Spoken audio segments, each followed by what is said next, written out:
So with that, thank you for attending Michael Bracey's Story Hour. We're going to shift now to some other developments that have been spearheaded by our friends and colleagues involved with the National Independent Venue Association. And I'm going to bring in from City of Denver, Lisa Gedgaudas. Lisa, thanks for joining us today. There you are. Hi, thank you.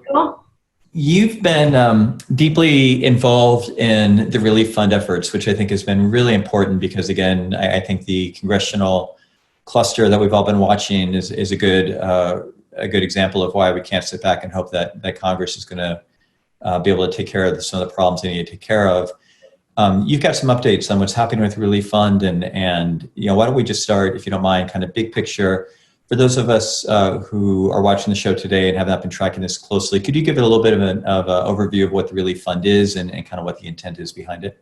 Yeah, and I might tap in Chris right now to kind of give the even higher arch of NIVA a bit for context. He's our Colorado chapter leader. So Chris, maybe you can talk about the membership of NIVA and how that kind of breaks down, and then we can dive into the fund a bit.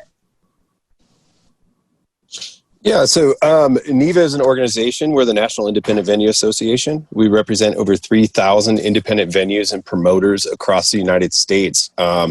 This was a group that didn't exist until COVID hit. And it's been remarkable to see all of these individuals come together to work to lobby for support for the live music industry outside of what AEG and Live Nation do. Through the course of our work, we realized that we needed to be working to put together some kind of a relief fund, but we didn't have any money. So it's hard to do a relief fund without the money, chicken before the egg. So Lisa and myself and David Weingarden, who's also on this call, worked on the original ERF committee to kind of explore what would this look like and how could we support venues. We spent about 2 months putting together a relief package for venues, and that process just opened up. It's not going to save venues, and I want to be cautious with that. NIVA doesn't have the resources available even through fundraising to save 3,000 venues who are bleeding $45,000 a month each. But the ERF fund will work as a stopgap for the most vulnerable venues so that we don't lose them out of our ecosystem. Yeah.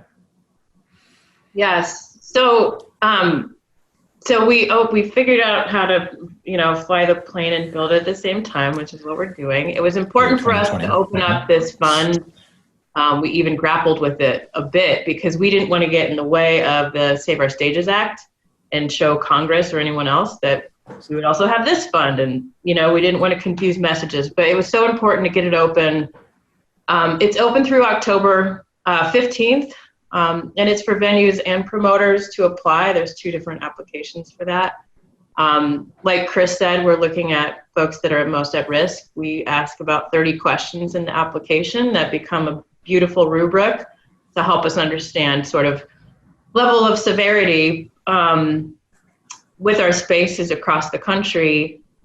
The good news too with that, building that infrastructure, is that we can also then report out on what these venues are saying based on their answers anonymously and share with the nation what people are saying and how severe it actually is to raise more money and advocate. So it's all part of the same piece, but yeah, it's a Band-Aid. I don't like to use that term, but it's very realistic. This is phase 1 is what we're calling it. So being that it's open only until the 15th, we will review all the applications that come in. We have a review panel that we are building from across the nation. And all of which is done through a lens of diversity, equity, and inclusiveness. But, again, Save Our Stages, we all hope that goes through. And the fact that it is where it is right now we got a long way. And music has never had this kind of support across the nation in its history. And so we all feel very privileged to be a part of NIVA and the building of that history. If anything happens in the future, we can be there for that. And this group can be there for that, whatever trauma that might be once we get past this. What else can I say about it? What kind of questions do you think I can answer, Michael? Well, I think that's a good overview. I mean, I think part of what is obviously incredibly tricky about this, or complicated about this moment, is the uncertainty around the federal funding. And, on the one hand, you've got, fundraising efforts over on one side. There are a lot of local fundraising efforts going on in terms of trying to get city and county, funds, and that's happening all across the country, which has been helpful. And then you've got this potential $10 billion, which may or may not be allocated if and when, Congress finally moves. And so I know that it's just complicated to follow all the different, kind of pots of money. We do have a good question actually coming in from Danny Grant, just, wondering, sort of building off of I love this, sort of language used, Lisa, about, building the plane and flying at the same time. And that's what we're all doing, right? In 2020, everybody's just like trying to just, make stuff up as we go along and try to respond to the crisis. And, Danny's kind of wondering if the sort of infrastructure that's being built here is potentially going to be a vehicle that can be used for distribution of other funds in the future, particularly ideally when we're not in complete crisis mode, which is interesting. And I would suggest maybe that's a rhetorical question more than something you would have an answer to. But I don't know, Chris or Lisa or David Weingarden, you're also welcome to join in if you have any thoughts on sort of the future of these types of philanthropic efforts over time. Yeah, I can take an answer on that, Danny. How are you doing today? Absolutely. I mean, I think that the long-term goal of NIVA at this point in time is to continue to raise money and build this fund and do a few tranches to get people to SOS or to a vaccine. And then after that, looking at it as a catalyst to help venues that are in areas that suffer either economic or physical disaster from, New Orleans is a perfect example. Every time there's a hurricane, the city floods, and these venues are quickly running out of capital to be able to repair these, to keep repairing their venues year after year. So if we can continue to do that long term, I think it's really going to help our industry to have this one kind of fund that we can tap from time to time. Yeah, no, that's awesome. And we've got some really good questions coming in. we're going to pause the questions for 2 seconds because David and Chris, and Lisa as well, but NIVA and everybody, has made some pretty exciting news this week with a way to really bring forward, again, the Save Our Stages campaign in a way that I think is both going to generate a lot of money, but also, again, increased awareness and engagement around these issues. And Alex, if you don't mind, if you could just run the video real quick, let's show the trailer for the Save Our Stages announcement this week.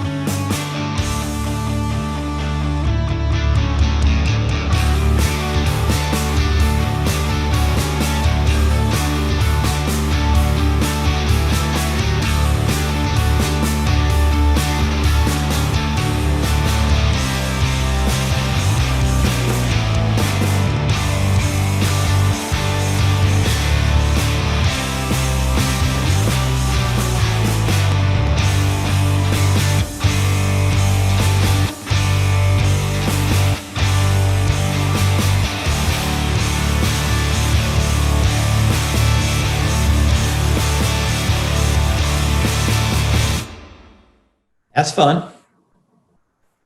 That's good. So congratulations. That's awfully exciting. Why don't you talk a little bit about what we should expect with the festival and kind of thinking behind it and how people who are participating in this session can help amplify that, with their own networks and things like that. I don't know, David or Chris, you want to jump in? Yeah, I can jump in. It's going to be, going off of what Lisa and Chris had said about the Emergency Relief Fund, this is going to be our way to fund it. And it's going to be, the expectation is we're going to be raising millions and millions of dollars for it. To what extent, we're not exactly sure, but the amount of push that we're receiving, or the backing that we're receiving, I should say, from YouTube and from Google is tremendous, all the way to the top. I mean, we're going to be on the YouTube masthead, YouTube Music masthead, for the weekend, which is massive. The amount of eyeballs that's on there. We're also going to be on the Google homepage, which has rarely, if ever, happened. I think it's only happened a handful of time, and they're getting like 50 billion eyeballs a day on that. So the amount of, extrapolating from there could be just massive. And on top of that, we'll have 3,000 venues all pushing it to all of their exponential patrons and fans on all the different, platforms as well, social media platforms. Plus the artists that, the amazing artists, everybody from the Lumineers to Miley Cyrus to Foo Fighters to Brittany Howard and whatnot, who are going to be pushing this out as well. So it could be one of the biggest online events that we've ever seen. And I'm not saying that in a very hyperbolic way either. Like, I really believe that could happen. And if you look at what happened with when Prince, when they just did the reissue of that show from 1985, and there was a Music Cares package that they had everybody donate to. I think they raised upwards of $5 to $10 million just on the one day that they had it out there. Excuse me. So this is going to be exponential to that, and we're just really excited that it can all take place. And I am particularly honored that the Boulder Theater is going to be the Colorado venue for that, for this festival. There's going to be 25 different venues throughout the United States, everything from the 930 Club in DC to the Troubadour in Los Angeles, to the Belly Up in Solano Beach, and of course the Boulder Theater. That's awesome. So obviously, congratulations, and I know the artists involved are thrilled, right? I mean, that's been one of the nice things about this year is just to see the depth and the quality of artists who recognize that they get to where they got in their careers because they had that letter of venues. They had the independent venues that gave them the opportunity to find their audience and to commit to their craft. And as somebody who's done this work for longer than I'd like to admit, it's really, really heartening, not only to see the emergency response and to see how everybody's scrambling in 2020, but also to think about the long-term infrastructure that's being built here. And right. We look at what Mark David and Beverly and their team have done with Music Venue Trust in terms of raising awareness and understanding of the ladder of venues and the importance of grassroots music venues. And we see what Tim and Katie Tutton and their crew has done in Chicago with Chicago Independent Venue League and kind of building that infrastructure. And we're seeing this, at the national level with NIVA. We're seeing it at the local level in terms of all the organizing Colorado and King County, Washington. An amazing announcement this week out of Louisville, Kentucky. Venues coming together, Charlotte. We're really building this infrastructure, which is going to lead to something, right? And I know it's hard. I'm saying this to myself, not to you. But we always have to remind ourselves that 2020 will end. At some point there will be a future. It's going to be different, but it's going to be. It's not going to be what life is not going to go back to what it quote unquote used to be, a year ago, but but we're going to be able to do things differently and to have the sort of public awareness and engagement around the importance of venues, to have the artist commitment there, to have the policymakers thinking about this in a way they never have before, right? Policymakers certainly at the national level have not engaged in this conversation about sustaining our local music infrastructure at all, or very rarely. So it gives me a lot of hope and optimism about where we're going with this. A couple of really great questions have come in. Ben London is asking about the announcement yesterday from AEG and Live Nation about the work that they're doing. David, you said you had a sense of that they're doing something a little bit kind of complementary to what you're doing, but sort of parallel. Could you, either Chris or David, speak to? Yeah, it all helps. All of these organizations. The NIVA, which is the National Independent Venue Alliance, NITO, which is the National Independent Talent Organizers, which is like agents and managers and whatnot. They've come together and they're partnering with us and on the same page. And then with this AEG and Live Nation initiative, which also encompasses some of the larger agencies like William Morris and CAA, they're looking at it with from the aspect of the workers and everybody that are unemployed, and so all of it together just goes back to like supporting the ecosystem, which is massive. Like if you think about, it's not just about the venues, it's about the workers, it's about the person that we bring in who sells the merchandise for the bands every night, the caterers who come in on a daily basis, the bus drivers, the truck drivers, the riggers. Like it's just across the country, it's in the millions.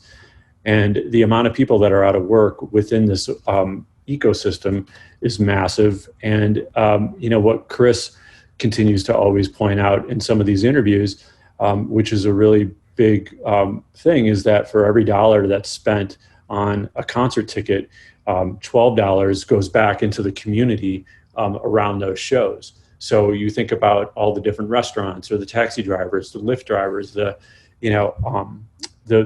bars that are next to us. So it's just an important, and on top of it all, people want in their communities, they want art and music and culture. It's extremely important, and it makes a community, people want to live in these places with these venues, and it brings, it's a community gathering place. It's a third place, sometimes besides the home and the office. So it's a very important aspect to our culture, and we need to preserve these to the best of our ability. Yeah, that's very well put, and I very much appreciate this notion that all hands on deck, and hopefully we don't have a lot of competing infrastructure or campaigns, but there's enough room for a lot of voices and a lot of organizing, and certainly on this program we've really tried to highlight a lot of those, throughout the last couple of months, of just people who are just saying, here's a need, let's just do what we can do. Let's just see where we can engage. A really good question in the Q&A, just around, right now, again, we're focusing efforts around kind of venue infrastructure and organizing, where there are parallel efforts around musicians. And I would suggest that that's a challenge, and I think one of the hardest parts about 2020 from my standpoint, is the notion that,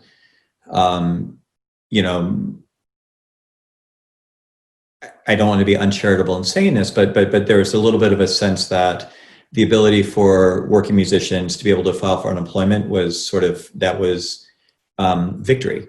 And yes, that was critically important, right? It's unbelievably important for freelance workers and musicians to be able to apply for unemployment and receive those benefits. And we all know musicians would have just been even more devastated without access to those resources, but we have to do better than that. Like, that is not just success. And we've been highlighting on this program conversations around creative workforce initiatives, around other sort of ways of again, reflecting on the fact that, everybody who participates in our Friday program, all of the guests, we're all doing this work because the music community was not really functioning to begin with, right? We've all been working to say, how can we improve these ecosystems? How can we strengthen these structures? How can policymakers, play a better role or a more engaged role in terms of what we need to really maximize and sort of lift up the role of music in our communities? And so there's a lot of work to be done there. And what I would suggest is, again, and I've said this publicly, I probably said it 4 times today in the show already, I think the work that's been spearheaded by NIVA, is by far and away the greatest example and the most effective, advocacy, public engagement campaign, around music that I've seen in 22 years of doing this work, right? This has been something that, hopefully one of our takeaways from this is, of course, it takes a crisis to be the catalyst, and that's just the way things work sometimes.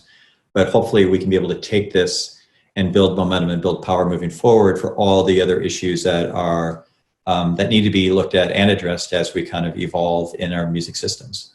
So hopefully, again, when we get to whatever the next stage of our lives are going to look like, and the next stage of our music scenes, we're not sort of declaring victory and washing our hands of this and saying, well, that was something, we're done. It's like, no, how do we feel inspired by this experience to go do more, and figure out what that is.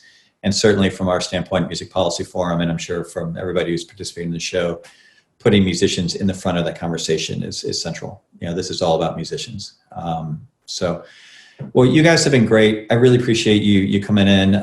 Again, we've got a bunch of the links in the chat. And I know people can figure out enterprise and ways of tracking you down if they have other specific questions or want to know how they can support this. But I'm excited for the festival. I am so done with Zoom, and I'm so done with Zoom festivals, but I'm going to make an exception for the SOS Fest because it looks great. 930 Club has been a very important part of my life, my family's life, and it's going to be great to see, you just feel like I'm back in that space. And I know that's what a lot of music fans feel like all across the country. So thank you guys, much appreciated.